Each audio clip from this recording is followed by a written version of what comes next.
பௌதிகம் அப்படிங்கிற இந்த shared reality, நம்ம எல்லாரும் பார்க்கிற இவ்வுலகம், இந்த வாழ்க்கை வெளி வாழ்க்கைன்னு சொல்லலாம், புற வாழ்க்கைன்னு சொல்லலாம். இந்த புற வாழ்க்கையில நீங்கள் முழுமையாக கிளாக் டைம் சென்டர்டா, அதாவது வாட்சை உபயோகப்படுத்தி நாம எல்லாரும் டைம் பத்தி ஒரு அண்டர்ஸ்டாண்டிங் வந்துடும் இல்லையா?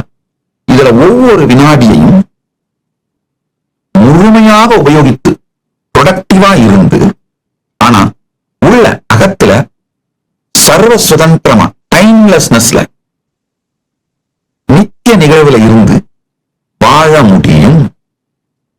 அகமான சப்ஜெக்டிவ் ரியாலிட்டி, அதுல நித்திய நிகழ்வில் காலம் கடந்த, காலம் அனைத்தும் நிகழ்கின்ற எட்டர்னல் நவுல நீங்க தான் திரைன்ற நித்திய நிகழ்வில் இருந்து கொண்டே இகத்துல ஒவ்வொரு வினாடியையும் முழுமையாக மேலாண்மை செய்து வாழ்வதும், பரத்துல இது ரெண்டையும் தாண்டிய காலத்தை பற்றிய பரம சத்தியங்களையும், இப்படி இந்த கால விரிவு நடக்குது. அதாவது இந்த பூலோகத்திலிருந்து உயர உயர, மண்டலங்கள் உயர உயர,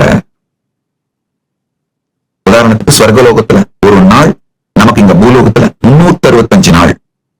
இந்த கால விரிவை பற்றி புரிந்து கொண்டோமானால் அது ரொம்ப சுலபம் இல்லையா? கொஞ்சம் அதுக்கு கான்சியஸா எஃபர்ட் போடணும், டைம் போடணும், அவ்வளவுதான்.